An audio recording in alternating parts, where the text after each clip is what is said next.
Today I'm here at the Colorado Antique Mall in Littleton, Colorado, and the reason I'm here is because we actually had our tow vehicle have a little issue with the fuel injectors, so we took it to John Elway Chevy dealer to get it fixed, and while that was being done, they did a great job, we decided to explore Littleton and we found this place. And at this really great antique mall, there are actually two acoustic pianos here.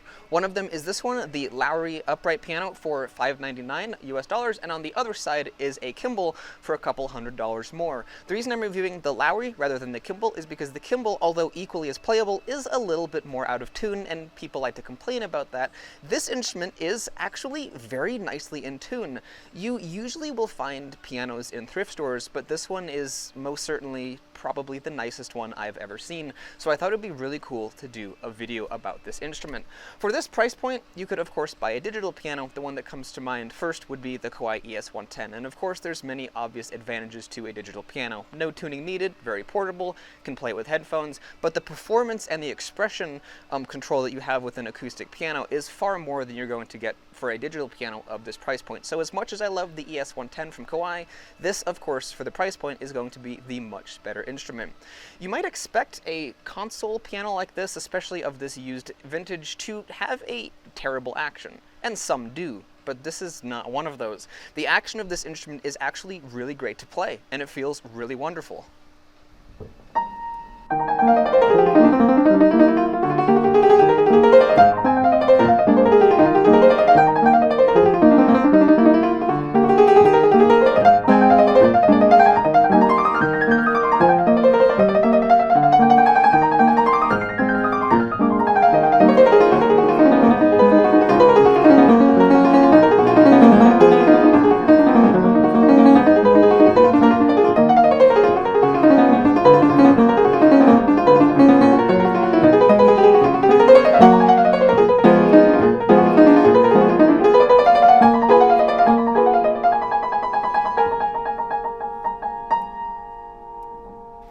So as you can hear, an instrument like this is actually very, very playable, and you can play some really fantastic music on it.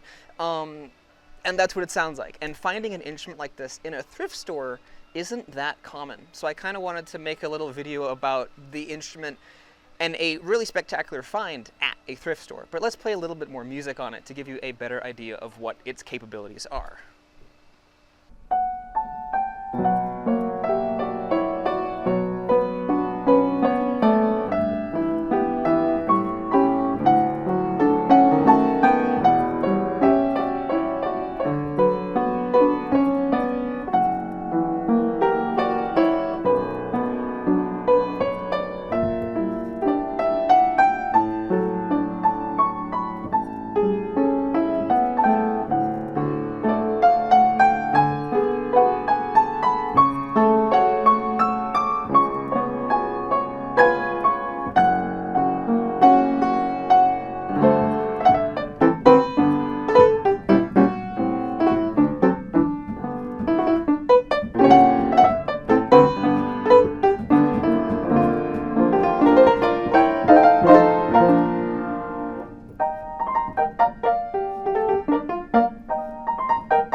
So you can hear that, like I already said, this instrument is a very capable instrument, and you can play all sorts of different types of music on it, from the fast and quick to the slow and gentle. I think it's a little bit better at doing the slow and gentle music. The action does kind of slightly start to have a little limit as to how fast and quick you can play, but nonetheless you can still play very agile music on this instrument, and it handles it with relative ease. Many digital pianos would have trouble playing that Schubert and other things like that, but this instrument can handle it just fine. The action feels very responsive, and it does have a little bit of substantialness to it, but yet it's also, like I already said, very responsive. It responds to the lightest of touches pretty much, and it really feels great to play. So who is this instrument for? Well, pretty much anyone. A beginner could pick up this instrument and not only learn how to play the piano, but also you could learn how to work on the mechanics of an instrument. Tuning a piano is actually a bit more simple than many people might believe, and working on the mechanics of these instruments can actually be relatively simple. Things like stuck keys are often as simple as removing the key, easing the bushing, and putting it back in, good to go. And sometimes it just needs a little bit of lubrication, and the right lubrication will last a long time. So certain repair things on pianos can be very simple. For example, one thing that is wrong with this piano is the middle pedal. Doesn't work. The pedal is in the down position, the resting position, as if someone was pushing their foot on it, and probably all that's wrong is there's a dowel missing. There's a dowel that connects basically the end of the pedal to the action mechanism, so that dowel is probably missing, and that's probably why that key or that pedal isn't working. So to simply manufacture a new dowel, the original one might even be in the piano. I haven't looked. Sometimes they just fall out during a bad move. Putting that back in there wouldn't be that difficult to do, and then you'd have a functioning middle pedal. But you could just live without it, because the middle pedal on an upright piano like this is basically just a poor man's sostenuto pedal. It's only going to lift up the dampers on the bass side, and typically that's not used very much, so it's not the most important thing ever. As a whole, this instrument is honestly very, very wonderful to play, and hopefully you guys have enjoyed this little video here at this antique mall. It's been so long since I've done an on-location video of an acoustic piano that, although this is a simple instrument, it's been really lovely to make this video. I'm going to leave us off with some Scarlatti. Perhaps we will do the Sonata K1 in D minor, because it's a fast, quick piece, and kind of test the limits of this instrument, and then I'll see you in the next video.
So it's fun to play. It's a very good sounding instrument, especially for the relatively low price point, and I really hope that you all have enjoyed this review of a abnormally good thrift store piano. Typically the ones you find in thrift stores aren't very good, but both this one and the Kimball on the other side, while the Kimball is a little bit more out of tune, playability wise it's just as good as this instrument for a couple $100 more. Kimball is a little bit more well known in the piano industry than Lowry was.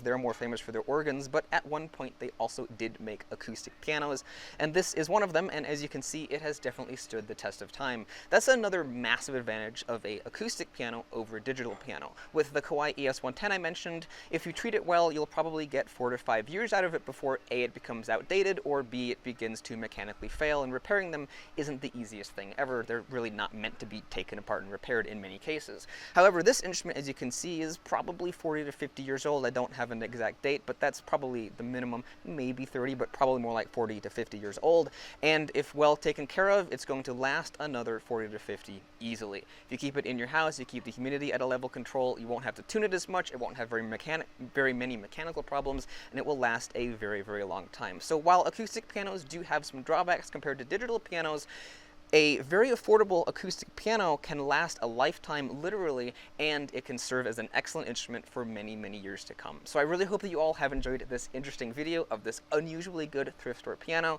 Many thanks to the Colorado Antique Gallery for letting me just make this video here. I also bought something here.